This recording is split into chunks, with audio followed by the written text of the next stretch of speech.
এই তো সকাল সকাল ঘুম থেকে উঠে রাধাষ্টমীর পূজার জোগাড় করে নিচ্ছি। তো হাই ফ্রেন্ডস, কেমন আছো সবাই? আমি সঞ্চিতা হজবরল কাপল ব্লগ থেকে আরেকটা ডেইলি ব্লগ নিয়ে আসলাম। এই ফুলগুলো নিয়ে আসা হয়েছে মইয়ের কাছ থেকে।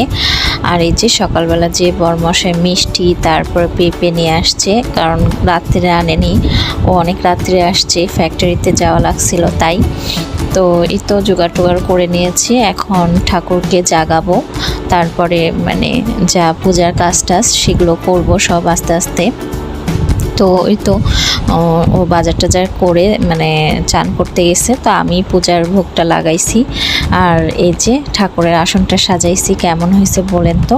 তো যাই হোক, এখন এই যে বাজার নিয়ে আসছে সকালবেলা, সবজি, আলু মানে পটল, তারপরে হচ্ছে আর আজকে তো নিরামিষ করব, তো কোনো সবজি ছিল না। টমেটো নিয়ে আসছে, ঢেঁড়স, তারপরে কলা, কাঁচা কলা, করলা, মানে যা যা বলছিলাম সবই নিয়ে আসছে। একটা ফুলকপিও নিয়ে আসছে।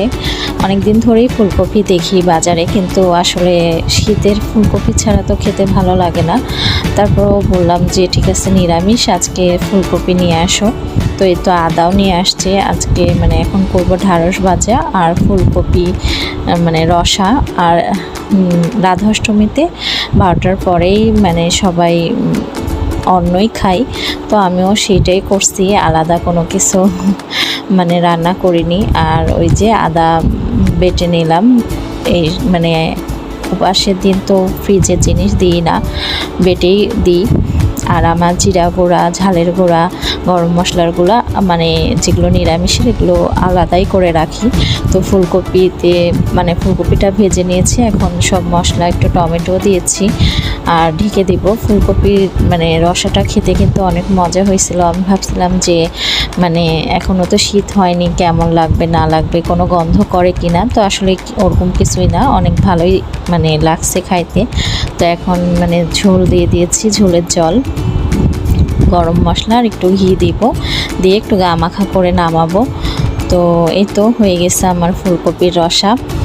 আর এখন এই যে আর আস্তে আস্তে তো শীত চলে আসবে কয়দিন পরে, তো ফুলকপি অনেক সবজি খাওয়া হবে, বাঁধাকপি, এই যে ঢ্যাঁড়স ভেজে নিয়েছি, একটু টমেটো সালাদ আর মানে লেবু এটাও নিয়েছি। আর এখন হচ্ছে রাত্রির বেলা, তো সে মানে বরমশাই বলছে যে একটু লুচি খাবে, তো বরের আবদার তো রাখতেই হবে, তো লুচি ভেজে নিচ্ছি। আর ওই যে সন্ধ্যার দিকে ঠাকুরকে একটু মিষ্টি ভোগ দিয়েছিলাম, মানে সকালে তো সন্দেশটা দিয়েছিলাম, আর কালো মিষ্টি যে নিয়ে আসছিল সেটা হচ্ছে রেখে দিয়েছিলাম যে সন্ধ্যায় ভোগ দিব, তো সন্ধ্যায় দিয়েছি, তো ওই দিয়েই খাওয়া হবে। তো ওই তো ঠাকুরের তুলসী পাতা আছেই মিষ্টিতে। আর এই যে লুচিগুলো সাজায় দিচ্ছি এক এক করে মানে বরমশাইকে। আর এইটার মধ্যে হচ্ছে এই যে ফুলকপির রসা দিয়েছি। আর এখন রাত্রিরে খাওয়া দাওয়া করবো। তো এই তো ভিডিওটা এই পর্যন্ত। বাই বাই, সবাই ভালো থাকবেন।